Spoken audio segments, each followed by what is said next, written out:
So recently I was talking to a IAS aspirant and वो जो candidate था उसके बारे में मैं इसलिए यहाँ पे चर्चा कर रहा हूँ because that candidate was quite sincere and he was quite hard working and वो इंटेलिजेंट भी था. But during the conversation I fund that कि वो इस एग्ज़ाम से बहुत ज़्यादा डरा हुआ था and that was the reason कि उसकी प्रिपरेशन में वो अच्छा परफॉर्म भी नहीं कर पा रहा था.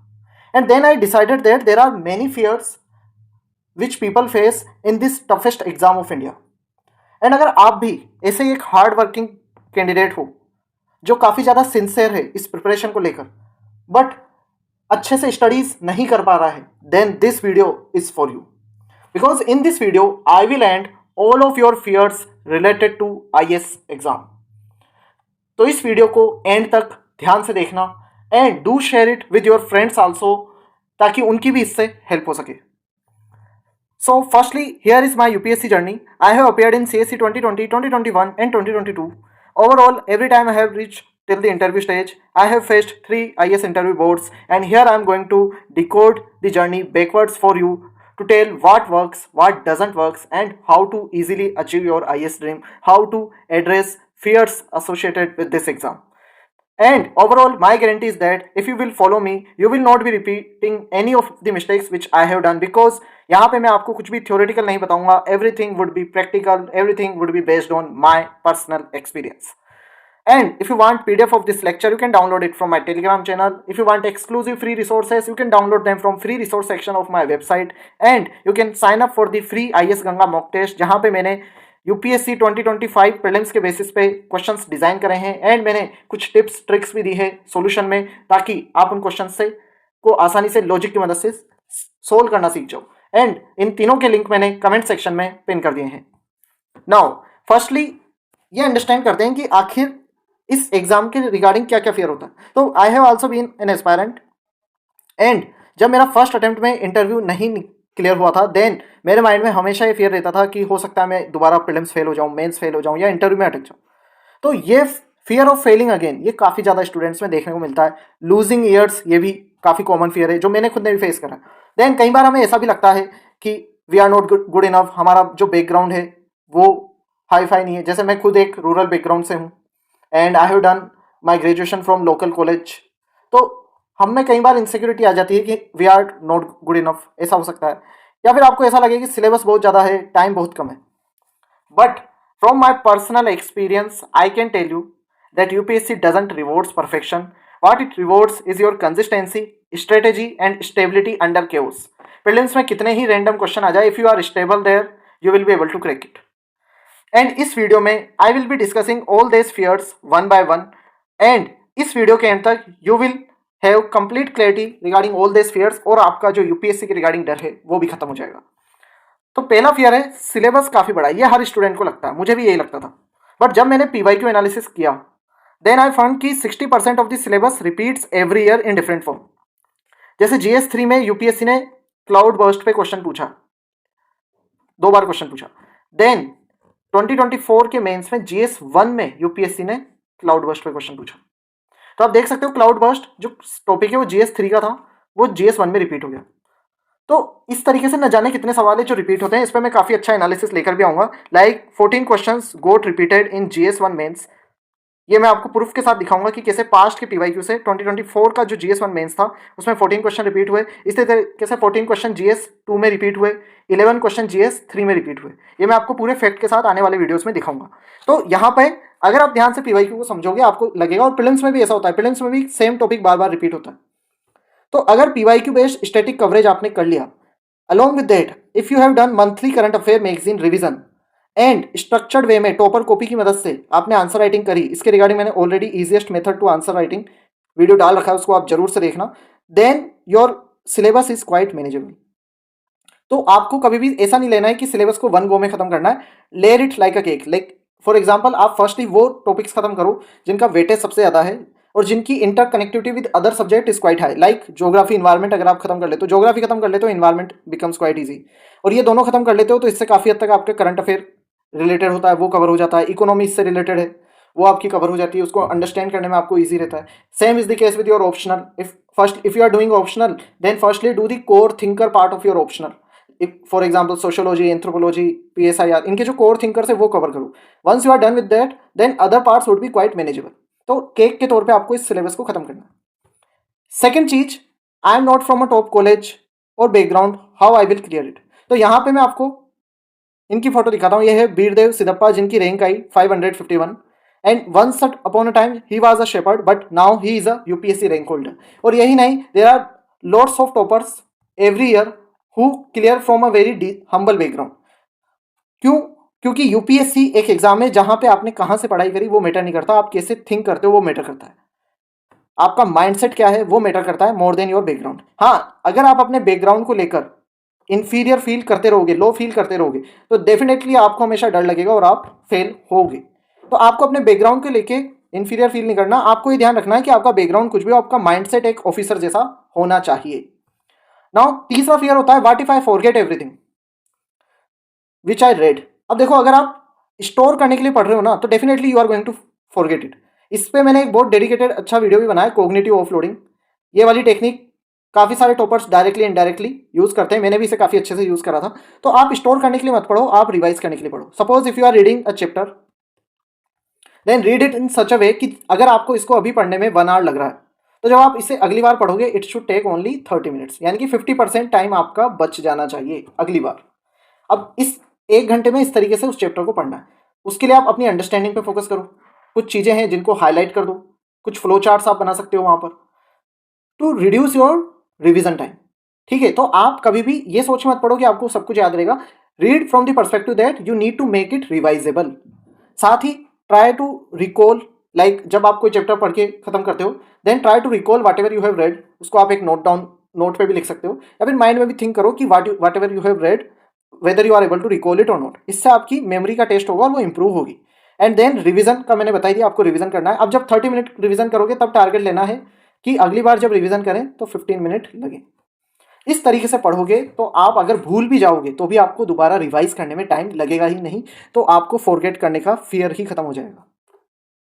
इस तरीके से आपको पढ़ना है. 1 पेजर आपको खुद से नोट्स बनाने हैं या कोचिंग के अरेंज करने हैं. इस पर मैंने ऑलरेडी शॉर्ट नोट्स बनाने के लिए वीडियो डाल रखा है, you can go and watch it. उसमें मैंने एक बहुत प्रैक्टिकल स्ट्रेटेजी बताई है टू प्रिपेयर शॉर्ट नोट्स. और इनको आप 3-4 टाइम्स रिवाइज करो then you will start remembering without even trying. आपको ट्राई ही नहीं करना पड़ेगा, आप अपने आप याद रखना शुरू कर दोगे क्योंकि आपकी अंडरस्टैंडिंग अच्छी हो चुकी है. तो इस तरीके से पढ़ाई करो कि आपका रिवीजन टाइम जो है वो रिड्यूस हो. फोर्थ फियर कि मेरे पास इनफ टाइम नहीं है. देखो, इस एग्जाम में चाहे आप 1 साल लगाओ या 5 साल लगाओ, चाहे फर्स्ट अटेम्प्ट दो या फिफ्थ अटेम्प्ट दो, आपको हमेशा ही लगेगा कि आपके पास में टाइम की कमी है. मैंने काफ़ी सारे ऐसे, जब मैं फर्स्ट अटेम्प्ट दे रहा था तब भी मुझे ये लगता था मेरे पास टाइम नहीं है. जब मैंने थर्ड अटेम्प्ट दिया तब भी मुझे ये लग रहा था मेरे पास टाइम नहीं है. ठीक है, और काफ़ी सारे मेरे दोस्त हैं जिन्होंने फिफ्थ अटेम्प्ट दिया, सिक्स्थ अटेम्प्ट दिया, तब भी उनको यही लगता था उनके पास टाइम नहीं. बट मेन थिंग ये है कि आप कितने फोकस्ड तरीके से पढ़ाई कर रहे हो. और ये सब लोग मानते थे कि अगर किसी ने 75 डेज में, फर्स्ट 75 डेज में अगर फोकस्ड तरीके से सिलेबस को कवर कर लिया तो वो मच बेटर है then somebody who is doing giving 365 days in a distracted way. अब 75 डेज में आपको क्या करना है, आपको अब अपने ऑप्शनल का पेपर 1 खत्म करना है. ऑप्शनल का पेपर 1 काफ़ी ज़्यादा इंपॉर्टेंट होता है सभी ऑप्शनल में, ये मैंने नोट करा है. आपको कोर NCERTs हैं वो खत्म करनी है. आपको स्टैंडर्ड बुक से पॉलिटी, इकोनॉमी, ज्योग्राफी, इन्वायरमेंट, इस तरीके के सब्जेक्ट आपको खत्म करना है. अगर ये आपने कर लिया और 75 डेज तक अगर रेगुलर करंट अफेयर आपने कर लिया तो करंट अफेयर भी आप इंटरकनेक्ट करने लग जाओगे. That would be quite doable for you. फिर उसके बाद में करंट अफेयर में भी आपको इशू नहीं आएगा. तो फर्स्ट 75 डेज में अगर आपने काफ़ी अच्छे से पढ़ाई कर ली then you will not face issue of time as such. उसके बाद में आंसर राइटिंग प्रैक्टिस स्टार्ट कर दो. देन PYQ और मॉक टेस्ट आप स्टार्ट कर सकते हो. एंड ओवरऑल देखो, आपके पास कितना टाइम है कभी भी मैटर नहीं करता, आप उसको कैसे यूज कर रहे हो, आपकी स्ट्रेटेजी कितनी अच्छी है वो मैटर करता है. भले से आप 14 आवर्स भी पढ़ लोगे ना, still you will not be able to succeed. और इस पर मैं डेडिकेटेड वीडियो लेकर आऊंगा कि कैसे जो 14 आवर्स पढ़ते हैं वो फेल हो जाते हैं और जो 8 आवर्स पढ़ते हैं वो टॉपर बन जाते हैं. ये मैंने काफ़ी सारे स्टूडेंट्स के साथ देखा है, 14 आवर्स वो पढ़ रहे थे, still they were not able to succeed. तो ओवरऑल आप उसका यूज कैसे कर रहे हो that matters the most. Then what if I fail again. तो यहां पर आता है माइंडसेट का role and your desire to clear this exam. ये यहां पे मैटर करती है.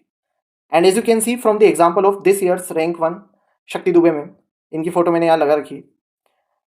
She cleared and topped exam in the fifth attempt. और यहीं से आपको समझ जाना चाहिए कि इस एग्जाम में आप तभी फेल होते हो जब आप लर्निंग बंद कर देते हो।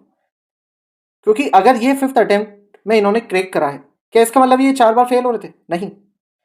She was not failing for time, she was preparing smarter every time. ये पर्सपेक्टिव की बात है बस। हर अटेम्प्ट आपको एक वर्जन में अपडेट देता है, आप पहले से ज़्यादा इंप्रूव होते हो, अपग्रेड करते हो, और आपको अपग्रेड करना है जब तक कि आप अनब्रेकेबल ना हो जाओ या एग्जाम आपको ब्रेक ना कर सके, तब तक आपको खुद को अपडेट करते रहना है। तो कभी भी ये मत सोचो कि what if I fail again, हमेशा सोचो how can I upgrade again. इस पे आपका फोकस होना चाहिए, तो सक्सेस आपको भी मिलेगी। And it happens every year. आप मल्टीपल टॉपर्स को देखो, सबकी स्टोरी में आपको ये चीज देखने को मिलेगी, they were not failing, they were upgrading. Finally देखो, यहां पर इन सारे फियर्स को हमें रिप्लेस करना है सिस्टम से। अगर आप सोचते हो आई विल फॉरगेट, तो आप वीकली रिवीजन के स्लॉट्स बनाओ। अगर आप स्लो हो, आपको लगता है आप स्पीड में नहीं लिख सकते, तो आप 10 मिनट की आंसर राइटिंग प्रैक्टिस करो। Plus I have also put a video of speed writing, कैसे आप अपनी राइटिंग स्पीड बढ़ा सकते हो, उसको आप देख सकते हो। उसमें मैंने प्रैक्टिकल टेक्निक्स बताई है to boost your writing speed. अगर आपको लगता है करंट अफेयर आपसे मैनेज नहीं हो रहा, इट इज टू मच, तो 75 डेज तक न्यूज़पेपर फॉलो करो।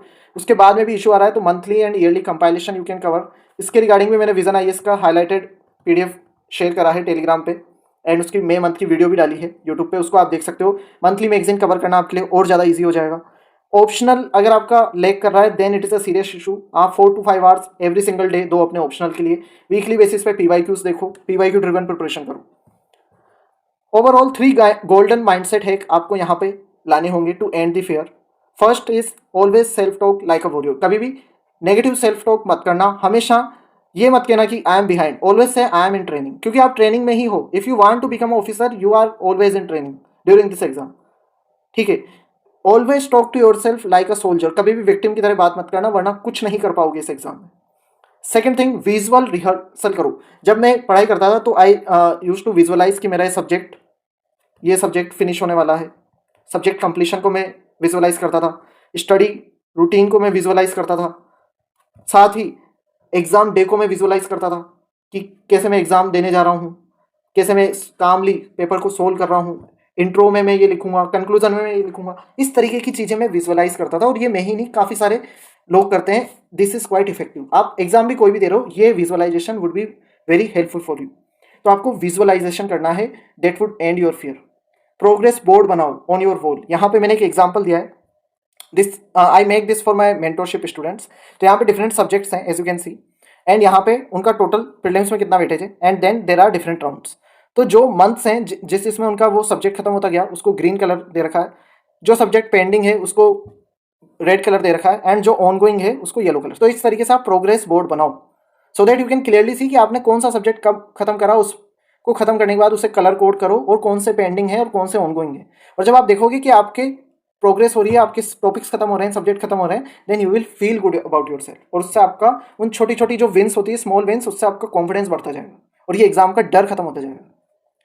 Overall in my final review is, you don't need to know everything, you need to write best answer from what you know. हमेशा जितना आपको आता है उससे बेस्ट आंसर लिखने की कोशिश करो, बेस्ट तरीके से एमसीक्यू सोल्व करने की कोशिश करो, ठीक है। आपको 12 घंटे पढ़ने की जरूरत नहीं है, बट जितने भी घंटे पढ़ रहे हो स्मार्ट वे में पढ़ो, और इस तरीके से पढ़ो कि आप उसको स्टोर करने पे फोकस ना करो, रिवीजन करने पे फोकस करो, रिकॉलिंग करने पे फोकस करो। Don't compare your self, focus on solving your problems, writing good answers, and reflecting on your journey, on your progress through progress board, जो मैंने पिछली स्लाइड में बताया था। प्रोग्रेस बोर्ड आपको बनाना है। Don't fear the result, focus on following the process. क्योंकि अगर आप प्रोसेस पे फोकस करोगे तो रिजल्ट आपको एनीवेज मिल जाएगा, रिजल्ट पे फोकस करोगे तो कुछ भी नहीं मिलेगा। तो प्रोसेस पे फोकस करो। Overall as far as my experience is concern, UPSC will never destroy your life, it will destroy your ego, your over confidence and your laziness. And अगर आप ये तीनों चीज़ों को सर्वाइव कर गए तो आप इस एग्जाम में और अपने फ्यूचर में जरूर से जीतोगे।